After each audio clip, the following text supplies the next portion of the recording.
साथ उत्तर प्रदेश के पूर्व उप मुख्यमंत्री और राज्यसभा के सांसद दिनेश शर्मा जी जुड़े हुए हैं। दिनेश जी, बहुत शुक्रिया और धन्यवाद हमें समय देने के लिए।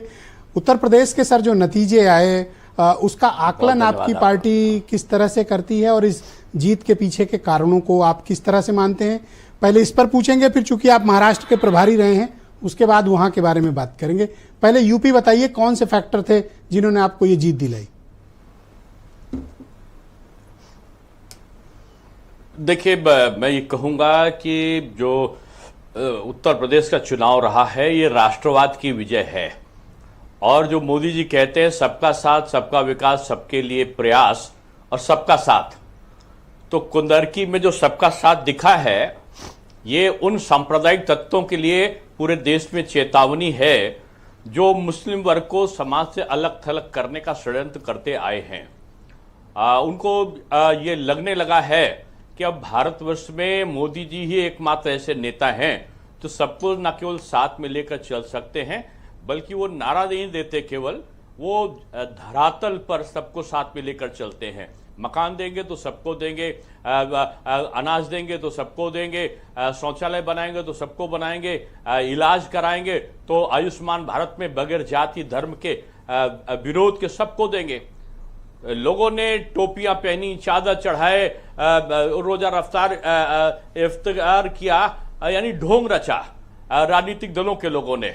अब अल्पसंख्यक वर्ग ने उसको स्वीकार नहीं किया। कुंदर की ऐसी जगह पर 1,43,000 की जीत जी, यानी आप ये मानकर चले कि जो अधिकांश मुस्लिम वर्ग था, जो 60% से भी ऊपर था कुंदरकी में, 65% के आसपास रहा होगा, उसने भारतीय जनता पार्टी की नीतियों को सराहना स्वीकारना शुरू किया है।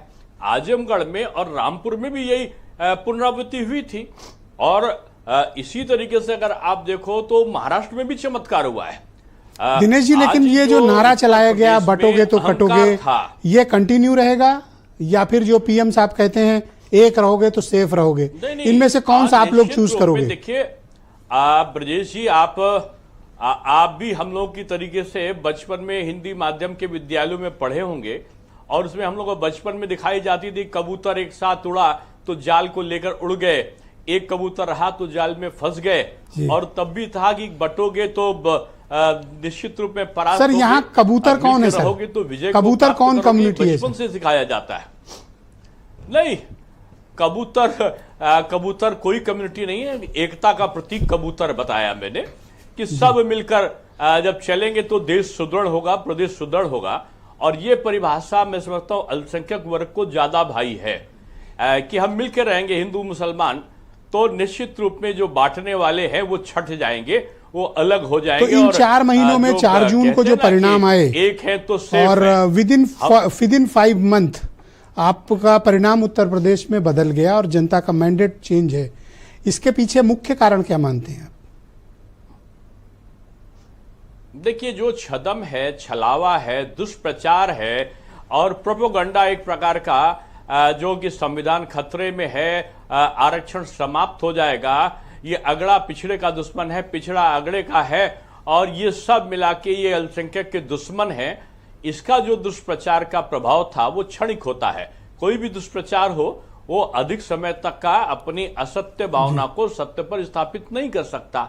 जनता को लगा कि एक तरफ वो हैं जो सबको समान दृष्टि से देख रहे हैं, एक तरफ वो हैं जो अलग अलग करके सत्ता पर काबिज होने का सपना देख रहे हैं। जनता ने ऐसे तत्वों को नकार दिया और ये पहले से आशंका लोगों को हो गई थी, क्योंकि जब जनता का समर्थन नहीं मिल रहा था तो आपने देखा होगा कि इन नेताओं ने अपना रवैया बदला।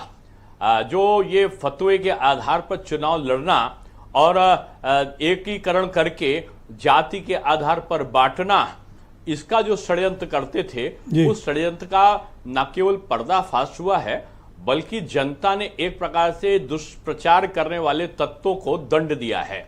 तो आप ये कहना चाहते हैं कि उत्तर प्रदेश में अब जातिगत राजनीति का दौर खत्म हो चुका है? दंड भी है।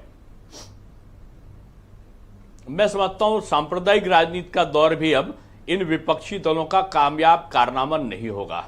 ठीक है सर, और आपको महाराष्ट्र ले वही चलता राज हूँ। करेगा जो विकास करेगा। महाराष्ट्र वही के आप करेगा लंबे समय तक जो प्रभारी सबको रहे मिला के और चलेगा। पार्लियामेंट इलेक्शन के दौरान आप महाराष्ट्र के प्रभारी मैंने रहे। आज की डेट में भी जी। आज की डेट में भी मुझसे प्रभार नहीं हटा है। अच्छा ठीक है, आप सर प्रभारी हैं, वर्तमान में भी प्रभारी हैं। तो मुझे बताएं कि पार्लियामेंट इलेक्शन के नतीजे और वर्तमान में असेंबली के नतीजों में जमीन आसमान का अंतर है। ये मैसिव नहीं, सुपर लैंडस्लाइड विक्ट्री के पीछे के कारण क्या थे कि ग्राउंड पर उस तरह के बस दिख नहीं रहे थे, लेकिन परिणाम आए तो more than 230 seats BJP plus के उस पास है। चुनाव में मैं कहूं कि उस चुनाव में 15 दिन भी नहीं बल्कि 10 दिनों में उलटफेर हुआ था। 10 दिन पहले जो मोदी मैजिक था वो सर पर चढ़कर बोल रहा था और बिल्कुल भी किसी को ये नहीं एहसास था कि हम लोग 400 से भी कम सीटें पाएंगे, ऐसा कोई सोचता भी नहीं था। अचानक मैं इसको आरोप नहीं कहूंगा बल्कि ये कुछ सत्यता के आधार पर कहूंगा, तमाम विदेशी धन से पोषित एनजीओ और तमाम ऐसे देश थे जो मोदी जी को नहीं चाहते थे, उनके एक अकूत धन संपदा का प्रवाह हुआ और एक नया चाल और नया षड्यंत्र चला कि संविधान खतरे में है, ये आएंगे तो 400 ये जो आएंगे तो ये 400 इसलिए पाना चाहते हैं कि आरक्षण समाप्त करना चाहते हैं। तो आप ये कहना चाहते हैं कि विदेशी ताकतों और उनके अकूत धन संपदा ने आपको 400 तक पहुंचने में रोका? नहीं, मैं यूं कहूंगा इसको कि दुष्प्रचार करने में वो सफल हुए और हम उस प्रचार को उस सीमा तक जनता के सामने चाहते हुए बताते हुए भी कि ये असत्य है, झूठ है, मिथ्या है, उसमें थोड़ा हमको समय लगा। लेकिन चुनाव परिणाम आने के बाद जनता की आंखें खुली और उनको लगा ये जो लाल किताब लेकर चल रहे हैं जिसके अंदर के पन्ने बिल्कुल सादे हैं और उसी तरीके से इनके वादे भी कोरे हैं, इनका कथन भी झूठा है और ये केवल सत्ता प्राप्ति के लिए आपस में मिलने का स्वांग रच रहे हैं। ऐसे समय में जनता को लगा कि ये स्पीड ब्रेकर हैं विकास के। जी। इन्होंने महाराष्ट्र में जो सरकार देखी, फडणवीस जी, शिंदे जी और अजीत दादा के सामूहिक नेतृत्व में, उसने अटल टनल को फिर से शुरू किया। वंदे मातरम ट्रेन ने कमाल किया। वहां पर जो खाद्य सामग्री का वितरण था वो अद्भुत हुआ। वहां पर जो बुलेट ट्रेन थी फिर से शुरू होने के लिए उसके काम शुरू हुआ। एक्सप्रेसवे फिर से चलने लगे, मेट्रो फिर से शुरुआत हो गई। यानी चारों तरफ जो चौमुखी विकास था, लाडली बहना योजना ने उसमें सोने में महाराष्ट्र पर एक और सवाल है सर, विकास एक और हमारे दर्शकों के बहुत सवाल आ रहे हैं, दूसरी तरफ था। हमारे दर्शकों के बहुत सवाल आ रहे हैं महाराष्ट्र पे। तो मुख्यमंत्री तो आपका ही बनेगा अब जिस तरह का मैंडेट है।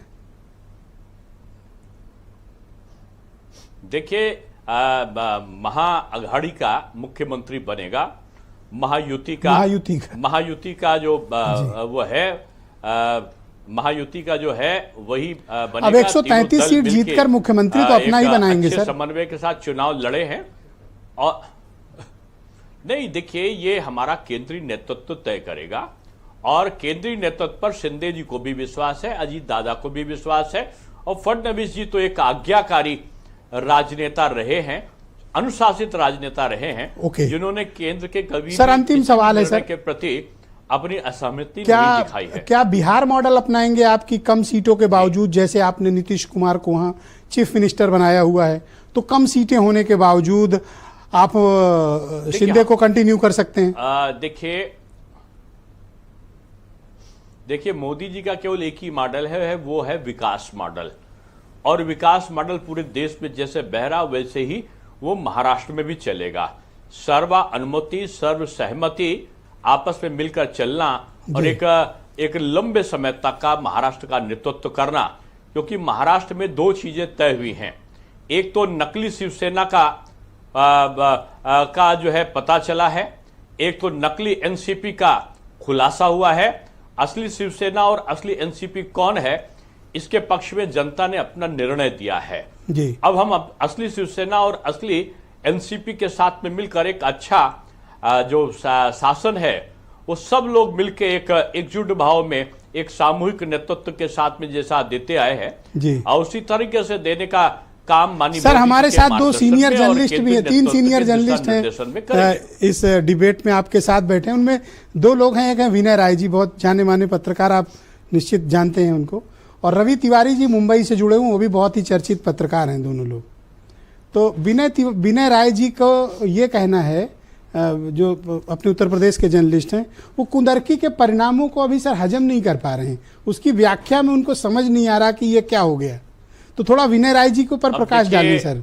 देखिए, जब मौसम पर मैं एक निवेदन के साथ ब्रजेश जी, मौसम का जब परिवर्तन होता है तो खांसी जुकाम के साथ साथ लूज मोशंस भी होते हैं और हाजमा खराब होना ये स्वाभाविक है।